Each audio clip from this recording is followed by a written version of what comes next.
lolli fakkarsuudhaan miti. Lolli ijaarsaaf qophiidha. Of qopheessuudha.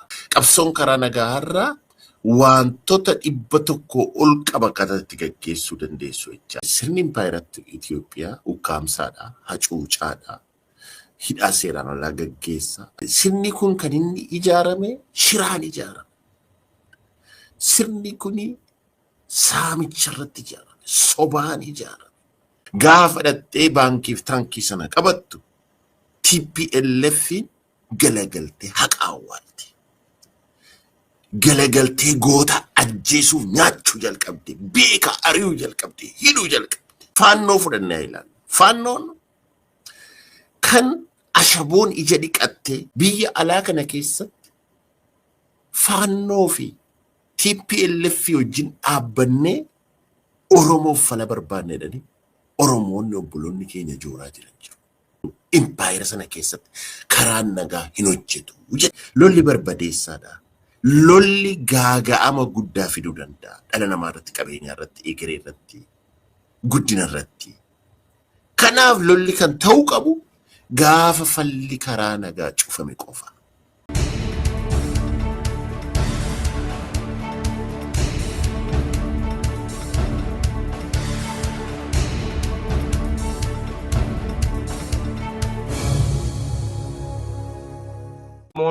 Jibbata qabsoo karaa nagaadhaa godheen milkaa'uu waan dadhabeef qawwee kaasee karaa qawweedhaa immoo waan baay'een argamee jira. Har'a Oromoon afaan isaatiin dubbachuu, afaan isaatiin barachuu, biyya isaa keessatti mana murtii keessa dhaabbateeti afaan isaatiin falmachuu danda'ee jira. Haa ta'u malee qabsoon karaa qawweedhaan argame kun qabsoo karaa nagaatti ce'ee har'a Oromoon qabsoo karaa nagaatti dhiyaatee filannootiin jijjiirama hin agarsiisa jedheeti paartiin Oromoo bakka bu'an dhiyaachaa jiru. Mee isa kana keessatti kaafnee Oromoon sabni guddaan kuni uummanni Oromoo saba guddaa Afrikaa keessatti sadarkaa lammaffaa saba usaatti jedhamu yookaan Naajeeriyaa keessaa jirutti aanee argama. Akkasumas biyyoota mootummaa gamtoomanii United Nation biyyoota 193 keessaa kan saba Oromoo caalu biyyoota 20 kan hin caalledha. Kanaaf sabni guddaan kun abbaan biyyummaa isaa mirkaneeffachuun seera namaanis seera waaqaanis akka iddoo argachuu qabudha. Isa kana mirkaneessuuf uummanni Oromoo qabsoo karaa nagaa filatee itti deemaa jira. Mee isa kana keessatti qabsoo karaa nagaa kana yeroo jennu yaal Dr. Baaro nagaadhaan wanti argamu jira, tolaan wanti kennamu jira. Qabsoo karaa nagaa yeroo jennu maal jechuu keenyadha? Ayyee jaalbilisummaa duraan dursee ulfaadhu wanta dhamaatu keef waan hojjettu sagalee uummata kee dhageessisuuf hojjettu galanni kee bilisummaa haa ta'u jedha. Herregaan kana jedhee booddee gaaffii ati qabsoo karaa nagaa maal jedhama waan tolaan argamu jira jettee addunyaa kanarraa akka qabsoo akka saba guddicha gaanfa Afrikaa fi biyyoota addunyaa 170tti dhiyaatu walqixxaatu saba Oromoo haqa isaa kana argachuu tolaan argachuu dhiisiti namni dhuunfaayyuu bara si'anaa kana yeroonni waa tokko tolaan argatu hin jiru. Haa ta'uyyuu malee qabsoon karaa nagaa kun maali isatti jette? Mee warraan goota qabsoo karaa nagaa ta'an xiqqoo ilaallu tokko Mahatmaa Gaandii kan Hindii keessatti qabsoo karaa nagaa gaggeesse waa tokko waan jedhu qaba. Maal jedhanis walii wajjin jiraachuuf dhalli namaa wal ta'ee walii wajjin jiraachuuf meeshaa guddaa inni harkaa qabu qabsoo isaa gaggeessu nagaadhaan wal hubannoodhaan mareedhaan gaggeessuudha. Kuni meeshaa guddaa waliin jireenyaa dhala namaatii jedha Mahatmaa Gaandii. Inni lammaffaa Maartin Luther King immoo maal jedhaa? Waa'ee qabsoo karaa nagaa kana baasee maal jedhaa? Qabsoon karaa nagaa madaa qaamaa fayyisuu qofa otoo hin taane rakkoo madaa afuuraallee fayyisaa afuuraatii jedha. The healer of the spirit jedha. Isa kanaaf illee qabsoon karaa nagaa akka kanatti ilaalaa jechaadha. Har'a namni karaa nagaadhaan hubannoodhaan waliin mareedhaan waa hiikkachuuni bu'aa guddaa qabaa jechaadha. Inni sadaffaan Maandeellaan illee maal jedhaa? Wanti guddaan rakkoo hawaasaa hiikuuf waa hunda gochuudhaaf illee wanti nama gargaaru karaa nagaadhaan mareedhaan ta'anii mari'achuudha. Isa kana immoo hundi kee jedha. Hundi dhalli namaa harka keessaa of harkaa qabdaa jedha. Hundi dhalli namaa yeroo inni tokkos nagaan sitti adeemu atis nagaan itti adeemuu qabda. Isa kanaaf immoo maree itti fufiinsaan deemu maree ijaaraa ta'e gaggeessuun dirqamaa jedha. Wal tuffachuu, wal ajjeesuu, wal arrabsuu, wal hidhuutu hin taane itti fufiinsaan kutannoodhaan maree gaggeessuudha jedha. Ergan kana sadan jedhee gaammoo qabiyyeen immoo karaa qabsoo kana maaltu argamaa isa jedhanii tokko qabsoon karaa nagaa rakkoo hawaasaa hiikuudhaaf baay'ee murteessaadha. Rakkoo dinagdee hiikuudhaaf baay'ee murteessaadha. Akkasuma immoo dhibdeelee xixiqqaa jiran dhuunfaati amma sabaatti illee hiikuudhaaf baay'ee barbaachisaadha jecha. Inni qabiyyeen lammataa isaa immoo isa kana argachuudhaaf immoo jedha. Wanti guddaan hirmaannaa hundaa barbaachisa. Nama tokko lama keessaa filtee yookaan warra abbootii siyaasaa qofatan hirmaannaa nama hundaa barbaachisa. Olaantummaan seeraa kabajamuu barbaachisa. Akkasuma nageenyi uummataa immoo eegamuu barbaachisa. Bilisummaa waloos immoo tikfamuu qabaa jedha. Waa afur kaa'a jechaadha. Hirmaannaa hundaa ta'uu qaba. Olaantummaan seeraa jiraachuu qaba. Bilisummaa waloo eegamuu qaba. Nageenyi uummataas eegamuu qaba jedha. Isa kana gaa qabsoo kan akka kanatti eeganii Giriikirraa, Chaayinootarraa, Roomaan yeroo bara Roomaan jedhamee waamamu sana keessatti guddatee har'a qabsoon nagaa bifa saayinsaawaa ta'een deemamaa jira jecha. Isa kana keessa fakkeenyaaf maal qaban saayinsaawaa kun yoo jette qabsoon karaa nagaa har'a wantoota 100 ol qaba kanatti gaggeessuu dandeessu jechaadha. Tokko hiriira bahuu danda'a, tokko mootummaa sanaaf ajajamuu diduu danda'a, taaksii kaffaluu diduu danda'a, diddaa miidhaa isarra ga'uudhaaf argisiisuu danda'uu qaba, bituuf gurguruu dhiisuu qaba. Akkasuma immoo beela karaa irratti ba'ee haqa isaadhaaf falmachuudhaaf of kennuu qaba. Hirmaannaa namoota hundumaa itti kakaase karaa miidiyaallee akkasuma karaa dippiloomaasiillee wantoota adda addaa gaggeessuu danda'a. Inni kun gara saayinsaawaatti deemee jecha harka 100 olii. Isa kanaaf immoo warri addunyaarraa waan kana gargaaran jiru yoo jette eeyyee jiru kan akka amma fakkeenya biyya Berghof Foundation jedhamu Jarmanii keessatti ijaarame waldaan addunyaa qabsoo kanallee akka qabsoon karaa nagaa kuni addunyaa irratti gargaarfame tumsamuu fi kanallee kan godhuudhaan siin jedha. Kanaaf walumaa galatti qabsoon karaa nagaa hayyoota gurguddoo kan akka Mahatma Gandhi, Mandela, akkasuma Martin Luther King irratti lubbuu isaanii dabarsan qabsoo hamaa godhan itti milkaa'anidha. Inni kun immoo qabiyyee mataa isaa danda'e qaba, waan eeggatu qaba. Akkasuma immoo ulaagaaleen isaa immoo gara 100 olii ta'a. Kana fakkaataa qabsoon karaa nagaa bu'aansaaf qabiyyeen isaa siin jedha jaallatteessummaa. Atau jaal Dr. Barome qabsoo karaa nagaa kana keessatti yeroo baay'ee yeroo haasofnu nagaa waan dudduuba isaa jiruuf qabsoo karaa nagaa waan jedhuuf nagaan keessa waan jiruuf namoonni akka hin taanetti fa'aa hubachuun jiraata. Waanuma salphaatti namaa kennamu ta'ee namatti fakkaachuu danda'a. Isin immoo namoota gurguddaa baay'ee kaaftanii warra akka Martin Luther King qabsoo karaa nagaadhaan uummata isaa kaasee har'a Ameerikaa keessatti mirgi gurraachaa kabajame. Pirezidaantiin Ameerikaa iyyuu Barack Obama gurraacha ta'e yeroo itti filatamee jiru. Kongiresmaaniif uummanni seneetoroonni baay'een gurraachonni kan keessatti argaman jiru. Biyya Ameerikaa keessatti xiqqaatu guddatu mirgi dhala namaa tokko kabajama deemaa jira. Kanammoo civil right movementidhaan Martin Luther King mirga dubartootaaf mirga gurraachotaatiif falmii inni godheen har'a dubartoonnis dhiiraan qixxee Ameerikaa keessatti mirgi isaanii kabajamaadha. Garuu immoo Martin Luther King har'a lubbuudhaan hin jiru. Addunyaa kanarra jiraatee gaaf tokko adii fi gurraachi wajjin nyaatu wajjin dhugu kan jedhu mul'ata akka qabu dubbatee jira. Garuu addunyaa kanarra hin jiru. Lubbuun isaa darbee jira jechuudha. Maaliif qabsoo karaa nagaatiin utuu qabsaa'uti. Akkasumas Maandeellaanis immoo waggaa 20 wayii mana hidhaa keessa ture. Har'a Saawuz Afrikaa keessatti mirgi gurraachaa kabajamee jira. Mee qabsoo karaa nagaa yeroo jennu kana impaayera Itoophiyaa keessatti ta'anii warra biyya geggeessan kana wajjiniin haasa'anii qabsoo karaa nagaa kana fiduun hin danda'ama. Oromoon immoo qabsoo karaa nagaa kana yeroo jedhu dhuguma gaaffiin karaa qawweedhaan gaafachaa ture sun qabsoo karaa nagaatiin deebi'uu danda'a. Kana lama walitti dhaanaa deebisa. Ayyee galatoome laa gaaffii cimaa fi guddaa kaastee utuu hin danda'amaaf hin danda'amu hin jedhin dhumarratti itti dhufna danda'amaaf hin danda'amu isa jedhu waan adda addaa haa ilaallu.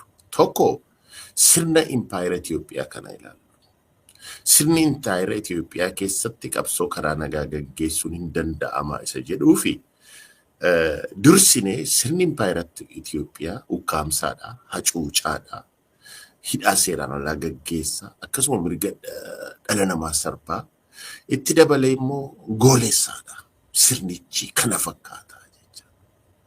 Isa kana keessatti qabsoo karaa haqaa saba keef dubbatti hidhamuu malta, goola'uu malta, hacuucamuu malta, hojiirraa ari'atamuu malta. Karaa adda addaa waan adda addaa sirra ka'uu mala jecha. Maatiin kee hidhamuu mala. Inni biraa sirni kun immoo erga kana fakkaata ta'e akkamitti ijaarame sirni impaayera kanaa yoo jette immoo sirni kun kan inni ijaarame shiraan ijaarame. Sirni kun saamicha irratti ijaarame, sobaan ijaarame. Kanaaf sirni kun wanta hacuuccaa ukkaamsaa dhugaan akka kan Oromoo saba guddichaa kun irratti dhufu isa kana deebisuudhaaf baay'ee rakkata. Isa kana akka hin deebifne rakkoo keessa waan isa gashuu jecha ajjeesuu jalqaba, ukkaamsuu jalqaba, hidhuu jalqaba, mirga dhala namaa sarbuu jalqaba jecha. Kanaaf fakkeenya maal qabnaa jennee tokkoffaa mee sirna nafxanyaa waggaa 150 gaggeeffame kana yoo ilaalle afaan tokko, aadaa tokko, seenaa tokko, amantii tokko irratti nama arrabsu, saba arrabsu, xiqqeessu, saamicha adda addaa gaggeessu, haqa irra ejjechuu, akkasuma eenyummaa sabootaa awwaalanii dhossuutu ture. Kun mallattoo impaayerichaa ifaan lafa jirudha. Hamee odeessina miti, olola oofna miti. Ammas immoo isa kana himnee xaxaa yookaan rakkoo humnootu taane falatti barbaadaa jirra. Waan qabsoon Oromoo qabatee dhufee jechaadha. Inni lammaffaan immoo TPLF kaafnee ayidaa. TPLFin kaleessa gaafa bosona jirtu adda bilisummaa Oromoo wajjin tokko taate yakki godhamaa jiru, dhiibbaan godhamaa jiru, miidhaan godhamaa jiru dhala namaa irratti sirrii miti jettee. Qabsoof ni gaafa geedde. Gaafa dhattee baankiif taankii sana qabattu TPLF galagaltee haqa awwaalte. Galagaltee goota ajjeesuuf nyaachuu jalqabde, beeka ari'uu jalqabde, hidhuu jalqabde. Saamicha gaggeessuu jalqabde, afaan faajjii adda addaa oofuu jalqabde. Kana maaliifan kaasa? TPLF irra kufteetti ofiifuu miidhamaa rakkachaa jirti. Garuu ammam sirni impaayera kana shiraan sobaan ijaarame, ammam immoo diigamsa irratti distraaktiif poolisii imaammata diigamsaa qabatee akka deemu sitti argisiisu. Faannoo fudhannee ilaalu. Faannoon kan ashaboon ija dhiqattee kaleessa uummata kana kan barsiifne mana fincaanii qulqullinaa dhaquun barsiisa akka itti nyaatan barsiifne jecha jaarraa 21ffaa keessa morma namaa kuttee mukatti fannistee deemtu kana. Akkasuma immoo ijoollee xiqqoo baqaa Waaqayyo abbaa filmaa fuura qulqulluu jettee qaltee deemsistu kana keessa har'a ija dhiqattee mirgaa dhala namaaf hin qabsaa jette. Inni kun ammam sirna kana keessatti sirni kun sirna haqa irratti hundaa'e, sirna dhugaa irratti hundaa'e akkam taane argisiisa. Eertiraan uummati isaa gootummaan lolee biyya isaa argate, haqa isaa argate. Har'a garuu galagalee haqa Oromoo dhossuuf ukkaamsuuf hojiirra jira. Akkasuma uummata isaa immoo deebisee uummata gootummaa akkasiidhaan lole gabrummaa jala gashee biyya dargaggoon keessaa baqatu. Ammasoo maraammartoon sun hin dhaabbanne biyya alaa kana keessatti faannoo fi TPLF wajjin dhaabbannee Oromoof fala barbaanne jedhanii Oromoonni obboloonni keenya jooraa jiran jiru. Jara kanaa wajjin dhaabbattee abaddan waa tokko dhala namaa Oromoo dhiisii dhala namaa dhaluma isaaniif iyyuu fala fiduu hin dandeessu. Uummatuma isaaniif iyyuu waggaa 21 argine bare. Wajjin mooraa Finfinnee seennee argine waan isheen nu goote jirti. Har'a maraamartoo sobaa kijibaa afanfajjii sirna sanaa hin dhaabbanne har'a biyya alaa kanallee saba Oromoo jaarraa 21 keessa hayyoota jedhanii warra of waamantu isaan kana wajjin irrallee dhaabbatee Oromoodhaaf waan fida jedha. Isa kan dugda keessan irratti barreessan. Inni dhumaa PP'n illee har'a iddoo lama bargaanfatee dhaabbachaa jira. Sirna isa badaa sadan qabadhee deemamoo isa nama afaan tokko aadaa tokko seenaa tokko godhee hundaa cuuncee tumee balleessee hidhuun qabadhee deemamoo isa jijjiirama Oromummaan baadhatee dhufu kana jalan deema jedhee inni illee bargaanfatee dhaabbatee jira. Kana hunda yeroo ilaaltu jaalbilisummaa waan tolaan argatan hin jiru impaayera sana keessatti karaa nagaa hin hojjetu jettee lafa keessa. Yeroo xiinxala kana ilaaltu. Garuu nuti akka Oromootti akka inni hojjetuuf Oromummaa faaktirii qabna nuti. Isa kana paradigm shift itti goonee erga isaan kana hin hojjetan ta'e deemsi isaanii uumamni isaanii kana hin hojjetu yoo ta'e Oromoon immoo paradigm shiftii qaba. Isa kanaaf immoo Oromummaa maarshaal pilaanii qaba. Isa kana jijjiiruudhaaf kan jennu.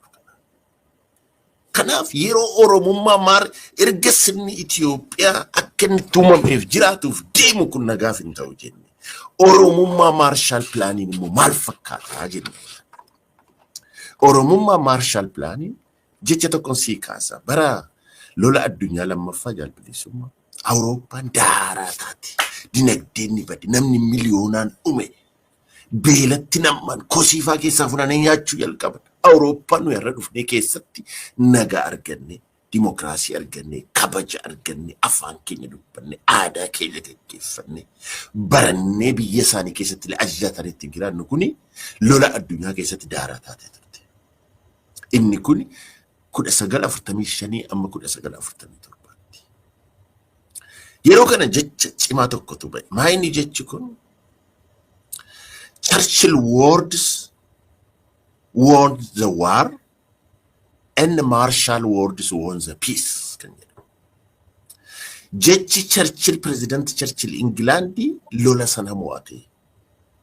Jechi Marshall garuu nagaa Nobel Peace Prize Nobela nagaa mo'ate jedha. Maal jechuudha maal jedhe Churchill? Haqa keenyaaf jedhe, dhugaa keenyaaf jedhe. Karaa hunda halollu jedhe, bishaaniin halollu jedhe, qilleensarraan halollu jedhe, lafoodhaan halollu jedhe. Amma galii keenya keenyatti, galii keenya keenye haqa namaa jedhe, eessatti jedhe, Firaansii keessatti jedhe. Iddoo barbaachisu takka keenya argachuudhaaf halollu jedhe, jechi Churchill kana ture. Maarshaal pilaaniin immoo maal jedhe Maarshaal? Seenaa Maarshaal yoo sii kaase.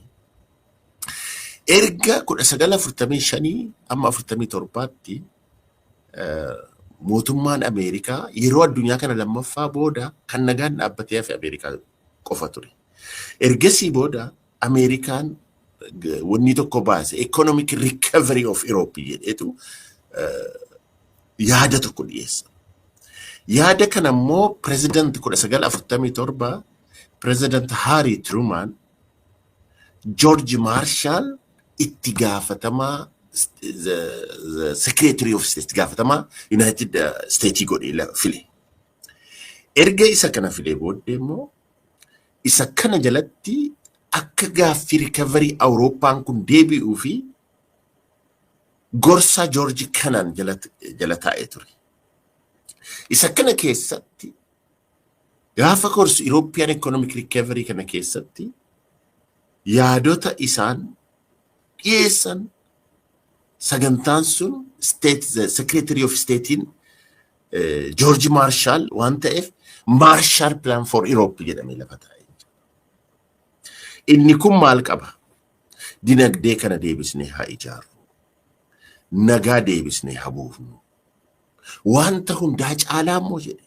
Wanta hundaa caalaa jedhe. Hudhaan jiru rakkoo siyaasaati. Rakkoo siyaasaa kana teenye nagaan haasofnu. Jedhe Awurooppaa keessatti. This is a Marshall Plan. Kanaafi dinagdee irratti hojjennu waan hunda mareef haasana hojjennu garuu jedhe rakkoon hudhaan immoo kanaaf immoo utubaa ta'ee gaggeessu rakkoo siyaasaadha. Rakkoo siyaasaa kana immoo irratti hundi keenya teenyee galgalaa ganama irratti hojjennu. Harragaa Oromummaa Marshall Plan for Africa jennee kana haasofnu isa kana jecha. Oromummaa sirni impaayiricha akkanitti uumame akkanitti deemu nagaadhaan waan qabsoo kana gaggeessuu hin danda'u. Garuu yaadii Oromummaa, mul'ati Oromummaa, deemsi Oromummaa immoo Oromummaa Marshall Plan immoo nagaa kana fiduu hin danda'a kan jennuufiti Oromummaan qabatee fakkeenya sii kaasuuf abaa'oo fi kaafaa'oon gaafa biyya galan yaadii abaa'oo irraa ka'ee kan bobba'e. Mee Oromoon akka Oromootti hamariyatu warri kaanis hamariyatan. Akka garuu waliigalaatti akka impaayera sanaatti immoo mootummaa ce'umsaa waliigalaa haa dhaabbannu. Iddoo iddootti immoo dhaabbannee mari'annee from bottom up ijaaraa haa dhufnu jedhe. Exactly waan Marshall Plan deebisee kanaaf. Waan amma Oromummaa Marshall Plan for African kun immoo isa kanadha. Malee sirna impaayeraa shira galagashaadhaan deemamaa jiru kan har'a sin kuffisaa booda kuffistaa ol baafnaa shira hojjennaa isa jedhu booda tokko tokkoon itti dhufna warra garaan itti dhufnu tokkotu jira. Inni kun hin hojjetu jedha Oromummaa. Kanaaf maal gochuu qabna jedha. Wanta heeraaf seerri yookaan seerri biyya sanaa barreeffamee taa'e sana. Sabooti impaayera sana keessa jiran tokkoffaa mirgi abbaa biyyummaa isaanii beekamu. Waraqaa irratti qofa miti lafa irratti ta'uu qabaa jedha. Oromummaa Marshall Plan for Africa. Tokko waraqaa irratti taa'ee achumaati dammeessa'u irra lafa irratti gadi bu'ee mirgi abbaa biyyummaa saboota hundaa beekamuu qabaa jedha.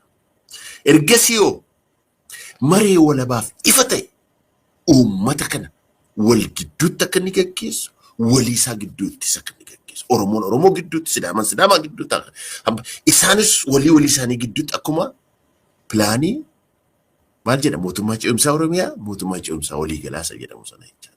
Isa kana saboonni wal gidduutti isa gaggeessanii walii isaanii immoo akka sabaatti gaggeessanii. Inni sadaffaanoo murtee isaan dabarsan saboota kanaa immoo dabarsan kabajamee fudhatamuu qaba. Har'a fakkaasuudhaan doorsisaan jaarraa kana keessa wanta gochuu Afuraffaa dinagdee irratti guddisuu haa hojjennu. Marshall Plan for Europe President Harry Truman karaa George Marshall lafa kaa'e kan har'a Oromummaa Marshall Plan for African isa kana hojjeta malee maraammartoo nafxanyaan itti bartee itti guddattee ittiin joonjoftu biyya haala ijaarraa 21 keessa dhufne har'a TPLF wajjin taane Hibrii ijaarree Faannoo wajjin taane fala ofiifis hin fiddu Afrikaafis hin fiddu waan tokkoofis hin fiddu. Kanaaf Marshall Planiin Oromummaa kana fakkaata malee akka sirna sanaa miti si jedha jaalbilisummaa. Gaaffii gosa umarratti gaafadhe ture qabsoon karaa hidhannoodhaa geggeeffamaa ture adda bilisummaa Oromoo geggeeffamaa ture sun qabsoo karaa nagaatiin deebi'uu hin danda'a gaaffiin Oromoodhaa yoo karaa nagaatiin haasaan furmaatan argata jettanii yaaddu jaal Dr. Baal. Yoo haasaanii akka amman siin jedhu dhugaaf dhaabbatanii haqaaf dhaabbatanii nagaadhaan waan hin argamne utuu lubbuun namaa hin badin qabeenyaan hin barbadaa'in nagaadhaan. Yoo akka isaanitti deemne garuu hin ta'u. Kanaaf Oromummaa Marshall Planiin uummata Oromoo akkuma mata duree kanarratti tokkummaa fi galii mooraa qabsoo Oromoo qabnee deemnanni jennee haasofnu kuni. Impaayirri sun shiraaf sobaaf si kuffiseen si takkaalee keessaa ba'ee amma tokko tadeemaadha malee dhalootatti nagaa waaraadhaaf waan hin deemnee fi Oromummaa yaada karaa nagaasaa fudhachiisuu isa kana maree itti fufaa ofirraas immoo falmachuus immoo itti fufaa. Taasisee hin duutu teessoo ofirraa falmachaa isa kana booda tokko tokkoon itti dhufna waa'ee waraanaa kana siin jechuudha. Tole, ufaadha. Eegamee Dr. Baaro dhimma Oromummaa kana irra deebistanii kaasaa jirtu. Oromummaa jecha jedhu kana immoo alagaan baay'ee balaaleffata. Warri Eertiraadhaan balaaleffatu, warri Tigreedhaan balaaleffatu, warri Amaaraadhaan balaaleffatu. Sumaaleenis akkuma kanan balaaleffatti ta'a. Jechi Oromummaa jedhu kun immoo Oromoo mooraa tokkotti qaba. Oromoon waan baay'eetiin amantii garaagaraa qabaachuu danda'a, aadaa garaagaraa yookaan akka kutaa isaatiitti waan garaagaraa qabaachuu danda'a, sirna fuudhaaf heerumaa adda addaa qabaachuu danda'a, loqoda garaagaraa qaba. Garuu Oromoon tokko ta'ee kan inni waliin deemu kan Oromoo kan walitti godhu Oromummaa isaati. Isaan immoo Oromummaa isaa kana diiguu barbaadu. Mee yeroo Oromummaa isaa jennu kan Oromoon Oromummaa isaa tokkummaa isaa kana tiffatee akkamitti waliin deemuudhaa danda'a? As keessatti paan Oromummaa Patriotic Movementiin Oromoon kun Oromummaa isaa akka diigee adda adda hin deemneef akkaataa itti bu'aa xixiqqaatiin immoo deebisanii dudduubatti akkas hin harkifneef qabsoo isaa keessa seenanii amma immoo qabsoo karaa nagaatiin deemu kanaan bu'aa xixiqqoo lafa fa'aa mana fa'aa makiinaa fa'aatti agarsiisanii dubartii bareedduutti agarsiisuudhaan akka inni dudduuba hin deemneef paan Oromummaan kun akkamittiin Oromoo kana walitti qabee deemuu danda'a? Oromoon kun ijaaramee akkamittiin tokkummaa isaa kanaan galii isaa sana ga'uu hin danda'ii? Bu'aa xixiqqaatiif hin jilbeenfatin jaal Dr. Baar. Ulfaadhu baay'ee gaaffii gaariidha. Gaaffii baay'eedhas. Ilaa ummati keenya yeroo har'aa mirga ofii murteeffachuu kan jedhu qabatee akka sagantaa siyaasaa isaa gaggeessaa jira. Isaanis immoo walaba ta'ee mirga ofii murteeffachuu isa jedhu kana ummata isaas dammaqsaa jira warri dhaabonni siyaasaa. Ummatichis kanuma qabatee. Isa kana immoo dhugoomsuuf ummati Oromoo abaaboo jalatti ijaaramee injifannoon baay'een galmeeffame. Injifannoo gurguddaan Oromoon du'a keessaa ba'eera. Oromummaan du'a keessaa ba'ee lubbuu horateera. Afaanni Oromoo har'a afaan hojii fi afaan saayinsaawaa ta'uudhaaf guddachaa jira. Googilii irratti illee tiraanzileeshinii tartaalee afaanota addunyaa kana galee jira. Inni biraa Oromiyaan maappii irra deebite teesseetti. Inni jaarraa 11ffaa keessatti bara warri har'a guddanne jedha warri biyyoota dhihaa kun wal lolaa wal nyaachaa turan, daggala keessa turan, allayyaa keessa turan, gogaa walirraa luqqisaa turanitti Oromoon sirna gadaa, sirna dimokiraasii ijaaree deemsisaa ture. Inni kun sabni Oromoo Oromiyaan maal akka taate maappiirra deebi'ee taa'e. Aadaa Oromoo awwaalamee du'i itti labsamee akka sabaattis akka aadaattis akka badu godhame har'a aadaan kun awwaala keessaa bahee guddatee irreechi sadarkaa guddaatti biyya keessaaf addunyaa keessatti kabajamaa jira.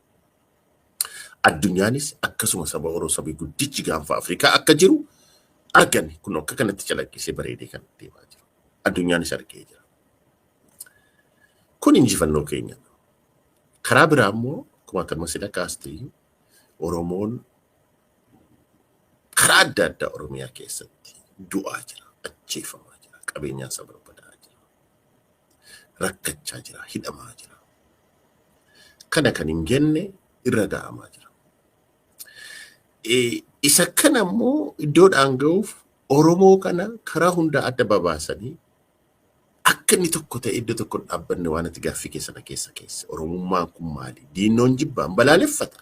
Sabicha tokko ta'e deemu sati jette inni kun imaammata sirna impaayeraa fi imaammata warra Oromoo jibbuu Oromoo kana karaa adda addaa divide and rule adda baasuudha.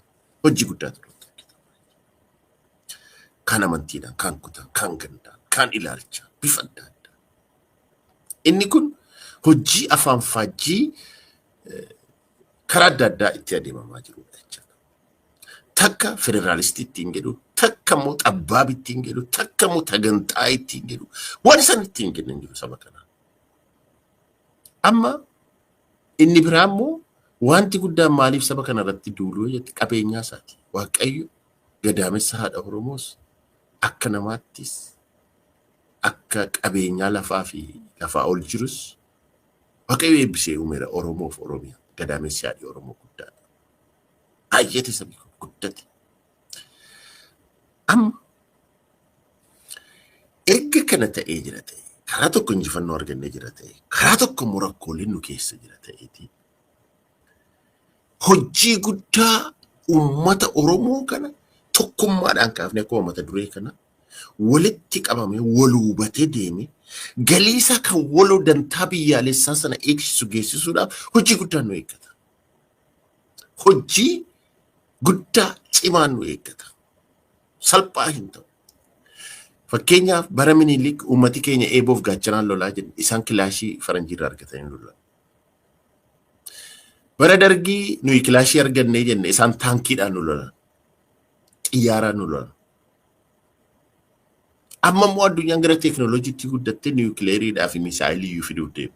Nuyi immoo isa jala deemnu. Amma dubbii isa jala duuba deemnu dhiifnee akkamitti tarkaanfannee tokkummaa keenya eenne dantaa biyyaalessaa kana eenne fuulduratti deemnee haqa Oromoo kan argisiifna isa jennu ilaaluun gaarii. Isa kanaaf Pan Oromummaa Patriotic Movementiin wantoota ilaalchaaf xiinxala adda addaa gaggeessanii qaba.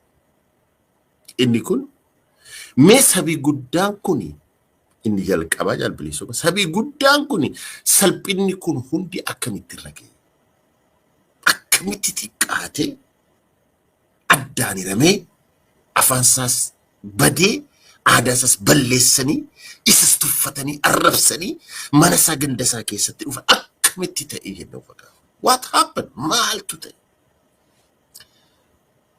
Isa dura maali salphinni jennee yoo dubbanne akkuma nama siin jedhe biyya keessirraa fudhatanii aadaa keessa xiqqeessanii balleessanii afaan kee balleessanii seenaa kee tuffatanii balleessanii dhoksanii kabaja kee akka sabaatti akka namaatti si uumata. Isa kana salphinni dura. Sabi guddichi ati sila jalqaba seensa kee irratti kaaste. Saba hawwisaa Naayijeeriyaa keessa jiraatu gara miliyoona 80tti dhiyaatu itti aanee kan jiru gaanfa Afrikaa keessa kan jiraatu saba Oromoo. Biyyoonni 193 keessa biyyoota 20 United Nations keessa jiran isa caala. Saba akkasii kun salphinni guddaan kun akkamitti irra ga'ee yoo jenne isa kana deebisuuf warri isa gabroomsan immoo maal qabu jennee gaafachuu qabna. Paradoxically gaafachuu qabna. Isaan maal qabu nuyi maal dhabne isaan maal qabu jennee kan isaanii kana ilaalu. Inni tokkoffaan isaan tokkummaadhaan dantaa isaanii eegsisu. Kutaan addan ba'anii, gandaan addan ba'anii, amantiin addan ba'anii, ilaalcha siyaasaan addan ba'anii tokkummaadhaaniti dantaa isaanii geessisu. Gaafa Wallaggaan rukutamu Harar hooyedhee ka'utu irra jira. Arsii hooyedhee ka'utu irra jira. Baale hooyedhee ka'utu irra jira. Giddu galeessa Shawaan iyyee ka'uu qaba. Gaafa Walloo rukutamu Wallagga iyyee ka'uu qaba. Ilubaaboor ka'uu qaba. Jimma ka'uu qaba. Arsii Baaleen ka'uu qaba. Isa kana inni tokkummaa jennu. Isaan kana qabu. Karaa hunda isheen mana keessa hojjettus inni injiinerris inni shufeerris inni dookterris afaan kee kakkabala karaa adda addaa ati facaaftee hafta isaan tokkummaa isaanii sana nu isa kana dhabne. Inni lammataan siyaasa cimaa saba isaanii ijaaree gaggeessuu qabu. Ideemsisu isa kana bifa adda addaadhaan irratti gaggeessu kan saba isaanii ijaaree kan keenyoo sobduu hattuu naggaadee kijibduu hayyuu akka gaagura qullaa dammi keessa hin jirree jirutu baay'ata Oromoo keessa. Inni tokko asii qabatee tan jijjiiramaa siin jedha. Inni tokko ani micciiramaa siin jedha. Inni tokko ani dhagaadhaa siin jedha. Inni tokko ani mukaa siin jedha. Inni tokko beelaaf dheebuun itti hammaattee jireenyi daaraasa gootee qabsatii makana waa godhadheetu waa bubbutatee gaafa biraa karabaatii uffatee wayitti dhiyaata. Ishee akkasii kana nutti baay'ate karaa siyaasaa. Isaan kana qaban. Isaan isa qaban yoo jechiisu ni adabu gaafa isheen irraa jallattu immoo irratti olola irratti oofu. Isa kana dhabne miti. Hattuu gantuu sobdu kijibdu baay'ata.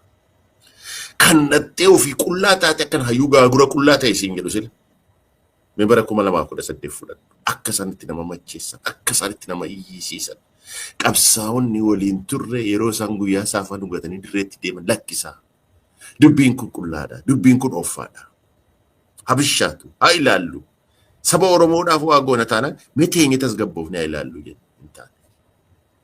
Waan isaan Oromoos ofiis ta'an arkitektaara. Har'a immoo deebisanii har'a immoo eessa jiru? Eenyu wajjin dhaabbachaa jiru? Warra kaleessan wajjeessan utumaa nu qalaa ba'e wajjin dhaabbachaa ijaaranii immoo Oromoof waa fidna. Warra akkas akkasii kana.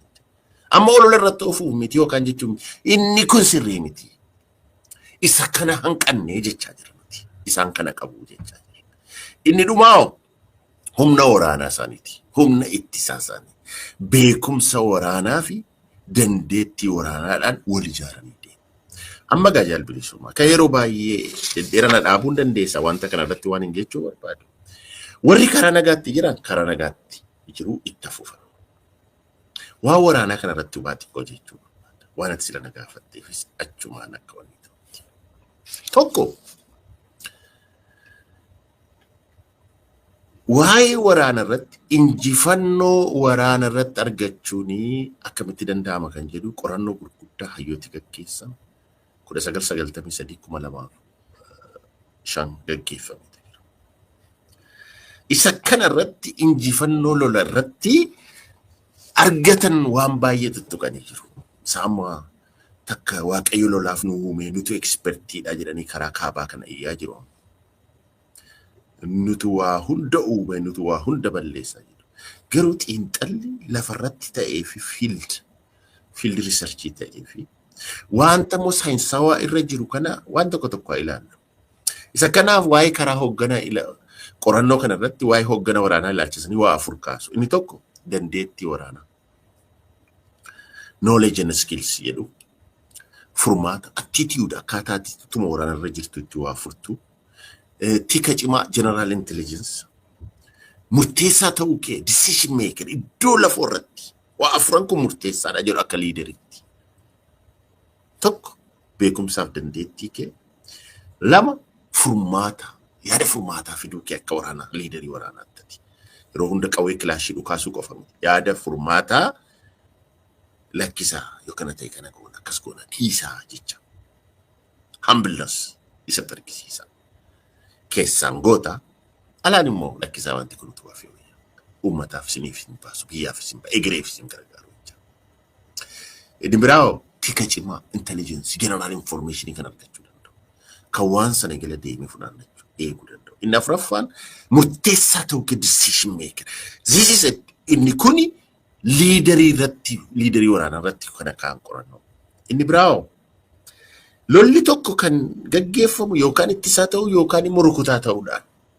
Garuu hayyoonni ammas toftaa isa kamtu mo'ataa akka ta'e irratti waliin ga'e. Isa ittisaa sana moo isa lolaa sanaan rukutaa ta'e sanaan kan jedhu. Inni biraa lolli sansila humbleness hin jedhe. Lolli barbadeessaadha. Lolli gaaga'ama guddaa fiduu danda'a. Dhala namaa irratti, qabeenyaa irratti, egeree irratti, guddina irratti.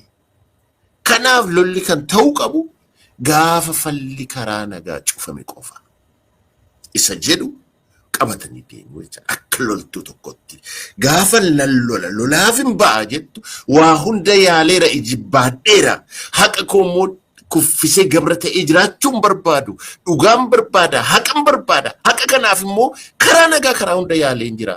Isa kanaaf amma kan jiru karaa tokko ittiin jiru lolaan murtaa'eeffate. Isa kana qorannoon argisiisa. Isa kana sammuu kee keessa gaafa keessu yaadota akka liideriitti siin jedhe sila afuran kan ta'uu dandeessaa jedha.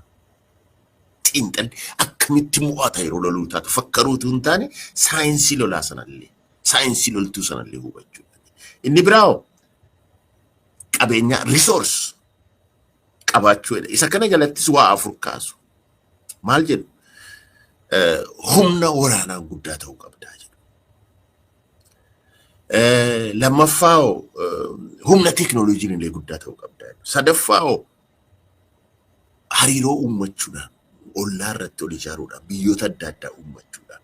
Afuraffaan loltuun kee kwaalitii qabaachuu isheedha. Kwaalitii maali? Kwaalitii sansila siin jedhe sana. Sammuu keessa keessee why I am fighting ani maaliifan lola?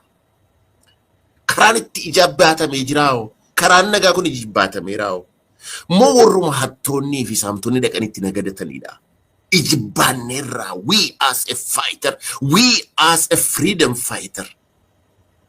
Kana guunneerraa ijibbaanneerraa argineerraa sakkeetu jecha.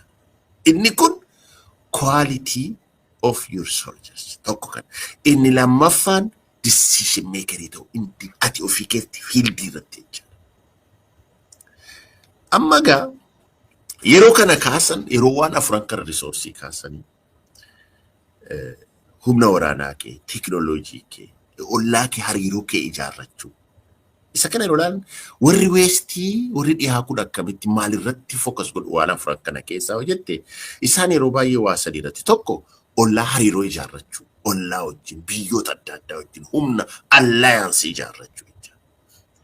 Inni lammataan humna makaanaayizd ta'e, humna cimaa ta'e ijaarrachuu fi inni sadaffaan teekinooloojikaalii jedha. Karaa biraa immoo qorannoon kun maal argisiisu? Humni xiqqaan immoo akkamitti militarii cimaa ta'uu dandeessisa jedhu.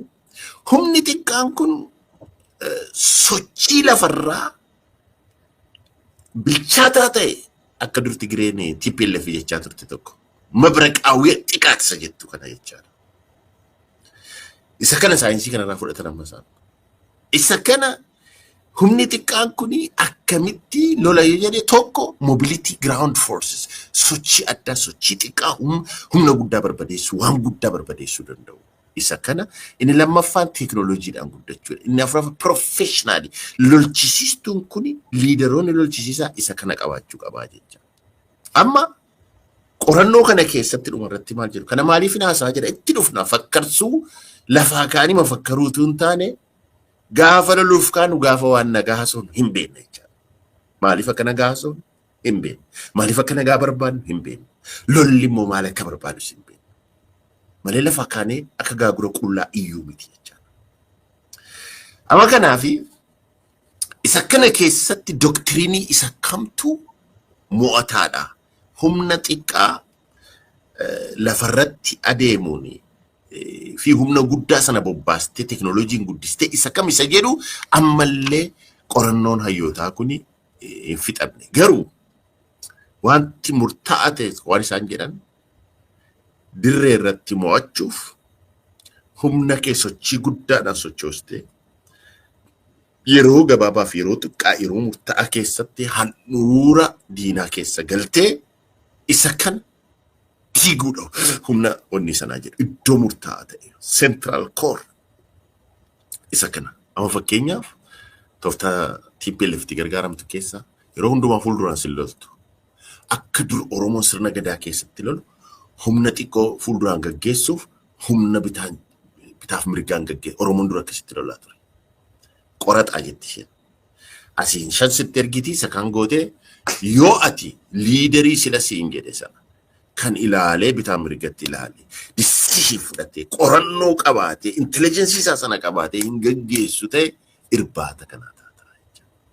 Isa kanaaf isa kana argisiisa. Amma isa kana irratti waa lama lafa ka'a qorannoon kun. Tokko strategical victory isa jedhu akkamitti mo'ataa tarsiimoo taataa fi akkamitti immoo mo'ataa tooftaa taataa jedhu tactical victory isa jedhu.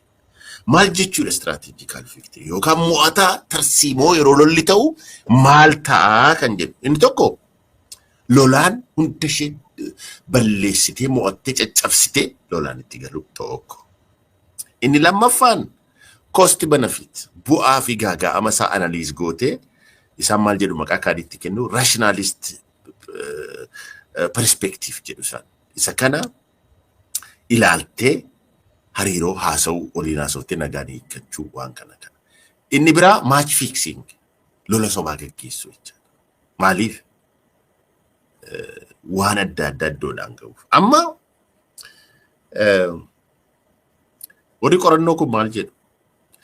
Lolli inni dhumaa kan ittiin argamu lola injifannoo tarsiimoodhaaf miti jedhuun injifannoo tactical victory strategical victory lola tarsiimoo miti. Lolli kan ittiin injifannoon guddaan cimaan kan argamu tactical victoryidha jedhu. Lolaan fixu lolaan hunda ishee wanni balleessu jechaadha. Amma kanatti itti naa yaada.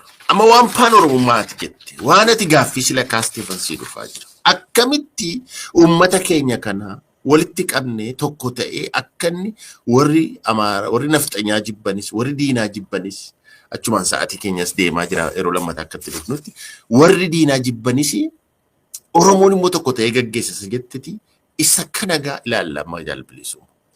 Wantoota amma haasofne kana xiinxalleetu paan Oromummaa patriotic front immoo isa kana ilaalla. Tokko mee maaltu haasofne har'a waa'ee hoggana waraanaa haasofne. Lama waa'ee risoorsii qabeenyaa haasofne. Sadii waa'ee doktiriinii warri weestiitti ilaalan sana haasofne. Afur waa'ee humna xiqqaan humna guddaa balleessuu ilaalle jechuudha. Isa kana keessatti nuti Oromoo maal qabnaa waan afran kana keessaa haasofne. Warri diinaa warri lolan immoo maal qabnaa jennee egaa. Oromoon yes humna guddaa qabna humna waraanaa Waaqayyo gadaamessa haadha Oromoo guddiseera sida siinjedha humna waraanaa guddaa qabna. Godhachuus hin dandeenye. Uummachuus hin dandeenye. Leenjifachuus hin dandeenye. Yes, we have a human resource. Yes, we have a heroes. Gootota sin qabna. Leader kan gochuu danda'an addunyaa irratti iyyuu gootummaanis gaggeessummaanis ilmaan Oromoo cicciboon jiru. Garuu maa inni hanqina nuti qabnu teknooloojiidhaan hin qabnu fira ijaarrachuu allaayansii jedhan sila jedhan warri weestii murteessan sana allaayansii sana fira guddaa ollaa irratti addunyaa irratti ijaarrannee hin qabnu. Akkasuma immoo dinagdee hanqina dinagdee qabna. Waa sadan kana shorteejii qabna. Isa kanarraa kanaaf humna waraanaa ni qabna leenjifachuu hin dandeenye humni keenya cimaadha gootummaan jira loltuun ciccimoon itti muuxannoo qaban jiru. Garuu hanqina dinagdee hanqina teknooloojii hanqina hariiroo uummachuu. Warri diinaa maal qabu? Isaanis akkuma keenya humna waraanaa ni qabu. Goototas ni qabu.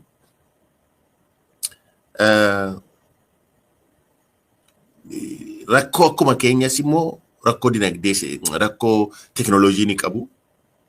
Garuu hariiroo ijaarrachuuf tokkoffaa. Maaliif hattoota tolka? Warra waa saaman tolka. Eessa jedhan Oromiyaa saamu ilaalamu. Maaltu deemamaa jira har'a yeroo ilaaltu? Faannootu Eertiraa wajjin tokko ta'ee, faannootu TPLF wajjin tokko ta'ee, faannootu hayyoota Oromoo ijaaree har'a warri kun kooliishinii uumanii Oromoo bilisoomsuudhaaf mootummaa PP kana cabsanii dhufuuf deemu. Oromoo bilisoomsuuf sitti mul'atu. Hariiroo garuu wanta si jechaa jiru Oromoo bilisoomsuu dhiisiitii genocide hamaa Oromoo irratti gaggeessuudhaan dhufa warri kana baatan. Genocide hamaa. Amma dubbii guddaan amma isarratti yeroo biraatti dhufna. Jarri kun maal irratti allaayansii ijaarratan amma san siin jedhe Oromoo maal dhabee maal argate isaan maal qabu jennee ilaalaa jirra jaarbilisoo. Nuti allaayansii sana hin qabnu. Baay'inni nama keenyaas gootummaan keenyas wal fakkaata. Teknooloojii irratti hanqinni keenyas wal fakkaata. Isaan waa lama nu caalaa qabu. Tokko sobaan dhaqanii waa ijaarrachuu. Eenyuun biyya saaman nama saamantu jira. Nama akka barbaadan ammaaranii akka waraanatti dhaqan eewudha saba Oromoo jira. Qabeenyaasaa biyya dhaqanii saaman namni nama hin gaafanne akka barbaadde mana ijaarrattee itti bittee afaan kee irratti barsiistee afaan isaa balleessitee itti jiraattu biyya Oromiyaa jedhan saba Oromoo jedhantu jira jedhanii ol ga'u. Isa kanoo ati hin hiyyoomtaan barbadooftaa ofii kee fuyyuu nyaataaf dhugaatiidhaaf iddoon qabdu waliin geessu jechuudha. Isaan horii qabu hariiroo uummachuu danda'u si caala ati immoo inni immoo hanqina keessa guddaa. Erga isa kana jennee booddee isa sila tactical strategical victory siin jedhe. Kana akkuma jirutti naa qabisa hariirootti hin dhufa. Strategical victory kana waa sadiin kan yookaan lolaan fixuu yookaan cost benefit ilaalu yookaan match fix gochuu sobaan oolchi. Isaan kana sadan godhachuu hin danda'u eeyyee hin danda'u. Maaliif? Lolaanis yoo hin fixanna jedhan fixachuu hin danda'u. Inni lolaan fixachuuni abbaa humnaa akkuma sila siin jedhu of qopheessite argata wantoota sila siin jedhu dinagdee humna leadership resource waan kana guuttate allaayansii fira ijaarrachuudha. Inni lammaffaani cost benefit ilaalanii kaleessa Eertiraan dhuftee Tigree irraati nama miliyoona olitti lakkaa'amu fittee har'a cost benefit ilaalanii isa kana hunda dhiisanii hariiroo Eertiraaf Tigreen uummatanii. This is a strategical victory. Borjani kun diina taanii walitti galagalu eeyyee sirna impaayiraa keessa awwaalamee jira shira sanatu waan ta'e. Faannoon kaleessa Eertiraan yoo ciitte morma keenya citaa hin dhumna jechaa turte TPLF lafarraa baduu jira jette har'a cost benefitii sana ilaalanii walitti deebi'anii tokko ta'anii jiru. Eenyuun biyya Oromoo saamamu nama Oromoo saamamu. Inni sadaffaan istiraatejikaaf match fixing gochuu danda'u eeyyeen danda'u. Boramoo ollolle jedhanii jarri kun siin daarasi gochuu danda'u sitti dhufanii. Maaliif ati allaayansii sana ijaarratti hin jirtu? Amma gaaffii guddaan kaleessa TPLF maal gootee tactical defeat gooteetu strategical winner taate moo strategical victory argatteetu tactical defeat fudhatte. Isa kana ilaaluun gaariidha, isa kana hubachuudhaaf jecha. Wantoota shiran keessatti deemamaa jira. Amma kanaaf impaayerichi hundi shiraan guutamee jira. Yaa Oromoo waan asiin jedhatu jira. Faannoo wajjin ijaaramte, TPLF wajjin ijaaramte, Oromoodhaaf waan tokko waan fiduu qabdu. Hariiroo uummachuun dandeessa allaayansii sana amma siin jedhu kana een dandeessa. Akkamitti dandeessa? Isin ofii keessan bilisumsa, afaan keessan dubbadhaa, aadaa keessan dubbadhaa, seenaa keessan haasaa. Anis Oromiyaa irratti ofin bulchaa, aadaa koo, seenaa koo, afaan koo haasaa. Waan immoo walitti nu fidu irratti immoo akka biyyaatti akka sabaatti teenyee haasofne yookaan ollaa gaarii taane yookaan tokko taanee jiraachuu. Isa kanaaf clear kan ta'e waa lafa kaa'atta malee Finfinnee galeen dhufee dimokiraasii aannan gassii naqu, damma gassii naqu, warqee gassii naqu gabbuusa jechuudha. Kijiba kun hin jiru. Isinuma bira hin jiru hundee masaanii keessa. Lammaffaa Oromoon amma isaa danda'amutti fira ijaarrachuu. Fakkeenyaaf saboonni kibbaa kun fira isaati. Yoommoo warri kaanis fira taanaa dhugaadhaan wal wajjin jiraanna. Inni kanaan dura balleessin abbootiin keenya balleessan kun badiidhaa officially declare goone kana reject goone jiruuf jireenya haaraa waliin finna. Isa jedhan yoo ta'e akka kanatti sun jira. Sadaffaa ilmaanni Oromoo karaa jiran wantoota kana hubatanii shira sirratti hojjetame hubatte, shira amma deemaa jiru hubatte. Akka Oromootti iddoo jirtutti waan paan Oromummaa patriotic movementiin si gaafatu tokko waan Oromoo fi Oromiyaaf ta'u, waan dantaa biyyaalessaaf ta'u, waan saba keef ta'u, waan dhala namaaf ta'u hojjeta Oromummaan keessatti Oromummaa Marshall Plan. Isa kanaaf saba kee kana bira dhaabbadhu. Sochii dhaabonni siyaasaa ABO'nis KFO'nis gaggeessan deeggari bira dhaabbadhu. Tumsi. Afuraffaaf isa dhuma. Lolli fakkarsuudhaan miti. Lolli ijaarsaaf qophiidhaan of qopheessuudhaan. Humna kee qopheessuu, risoorsii kee qopheessuu, hariiroo kee fi ollaa kee wajjin ol ijaaruu allaayansii ijaarrachuu. Ergasiiti immoo lafarratti warra muuxannoo qaban kana isa kana ijaarrattanii itti adeemuudha malee afaaniin miti. Mana kee keessa ciistee raftee hambargarii kuttee isa kanaan lola malee jettee ijoollee kee ittiin baastu, horii kee ittiin baastu, humna kee ittiin baastu, beekumsa kee ittiin baastu. Isa kan eenyu lola tooftati. Isa kana ilmaanni Oromoo tokkoon tokkoo keenya utuu naasa'in dura of gaafatu. Hojiin keenya immoo nu gaafatu. Akka kanatti ilmaan Oromoo addunyaa kanarra jiran tokko ta'anii dhimma isaanii akka isaan falmatan, akka isaan dudda walitti gatatan, hojiin isaanii immoo dhala namaaf waan bu'aa qabu, fiduu akka qabu, waan dhala namaaf nagaa kennu, waan dhala namaa hin ajjeefne, hin ballee, hin hiine, gadadoo keessa hin gashine, waan dhala namaaf tolaa ta'e akka warri Irooppii rakkoo gidiraa sana keessaa ba'anii har'a biyya kana tolchanii jiran akka kanatti ijaarree qabsoo keenya gaggeessu. Isa kana gadi dhaammataa Oromiyaanii poppamiinsiin jedha jaalbilisummaa.